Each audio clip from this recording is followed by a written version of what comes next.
कोई 50 साल 100 साल, एक बार तो आपने गलत ऑर्डर दिया, सर्वे हो गया।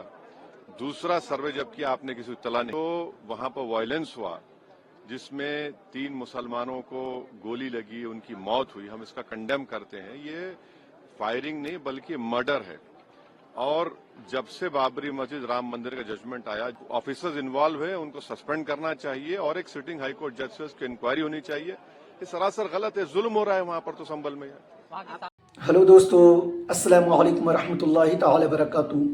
बखूबी मालूम है कि आप तमामी हजरात खैर व आफियत से होंगे। स्वागत है आपका सच्ची और अच्छी खबर पर।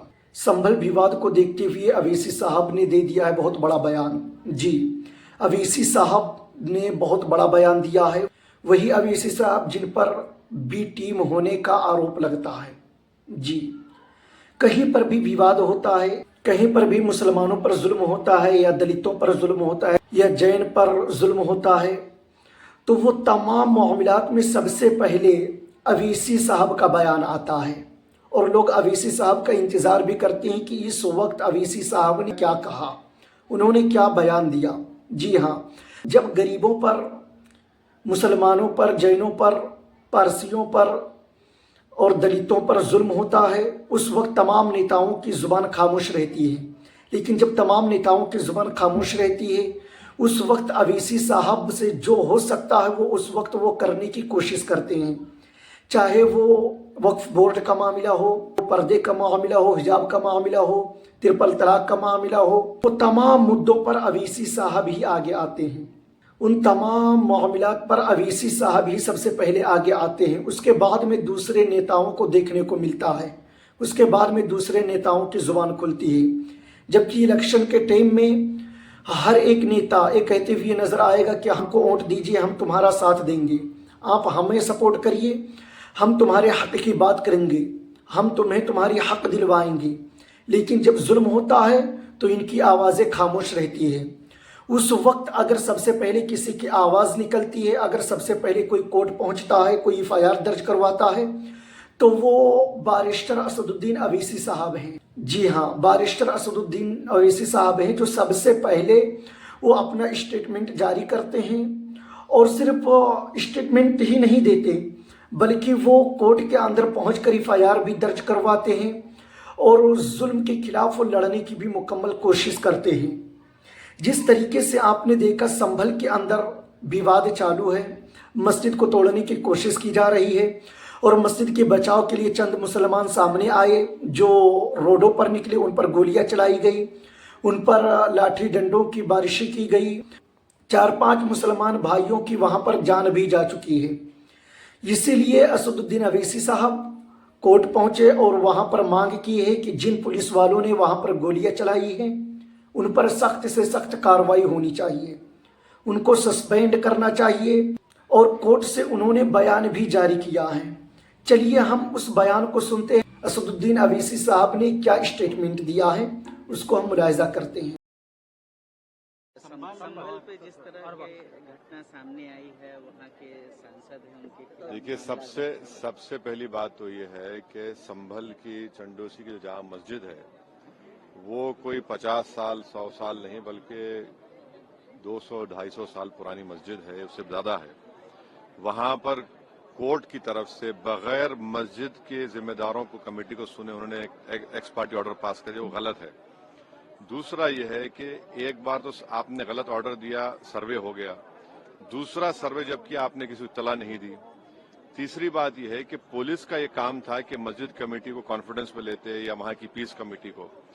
चौथी बात यह है कि जो सर्वे करने लोग आ रहे हैं वो प्रोवोकेटिव स्लोगन्स लगा कर आ रहे हैं, वो वीडियो उसका है, पब्लिक डोमेन में है।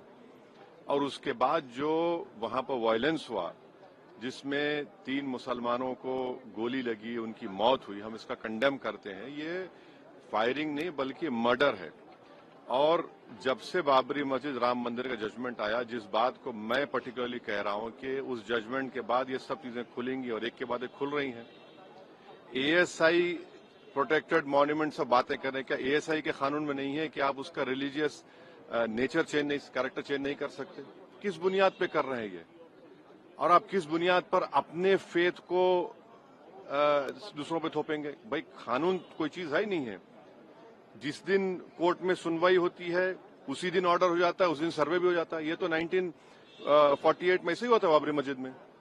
तो ये जो फायरिंग हुई है ये फायरिंग नहीं है, मर्डर है।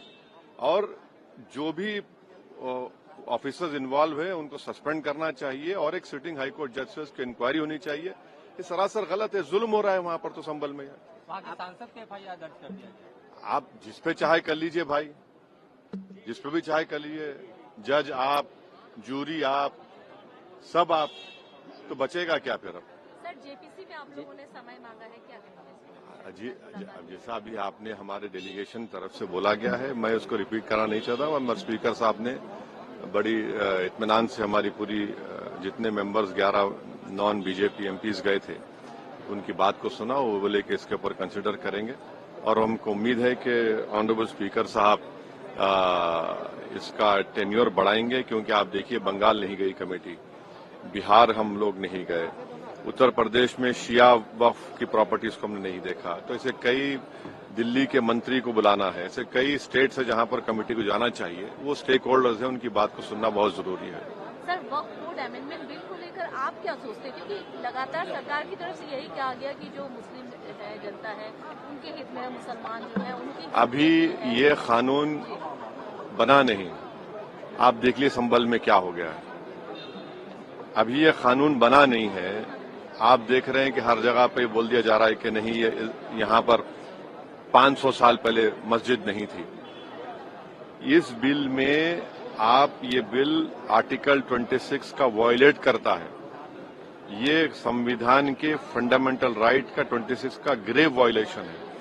ये बिल कलेक्टर को इतने पावर्स दे रहा है कि कलेक्टर तय करेगा कि कौन सी वक्फ प्रॉपर्टी है नहीं है। ये कैसे होगा? कलेक्टर कैसा जज होगा अपने ही केस में? तीसरा, आप किस बुनियाद पर इस बिल में आप नॉन मुस्लिम को मेंबर बना रहे हैं?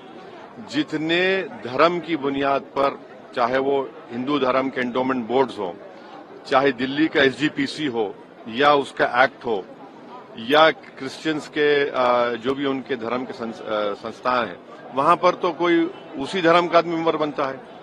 आप तो कंपलसरी स्टेट वक्फ बोर्ड में जहां पर 11 मुसलमान बनते थे, वहां पर आप मेजॉरिटी नॉन मुस्लिम बनाना चाह रहे हैं। सेंट्रल वक्फ काउंसिल में मेजॉरिटी ऑफ नॉन मुस्लिम बनाना चाह रहे हैं। क्यों करना चाह रहे हैं आप? ये क्या मकसद है आपका? कलेक्टर को इतना पावर दे रहे हैं, तो ये आर्टिकल 26 का ग्रेव वायलेशन है। और इसीलिए वक्फ को बचाने के लिए नहीं लाया जा रहा है, ये वक्फ को खत्म करने के लिए, और वक्फ बोर्ड को सिर्फ एक पोस्ट ऑफिस बना के रखना चाह रहे हैं। तो जो वक्फ की प्रॉपर्टी है वो गवर्नमेंट की दी भी नहीं है, इसको मुसलमानों की गाड़े खून की कमाई है, तो आप उसको छीनना चाह रहे हैं। और उतना ही मकसद है सरकार का। आप देख रहे हैं संभल में क्या हो रहा है, ऐसे ही और वाकयात होते रहेंगे।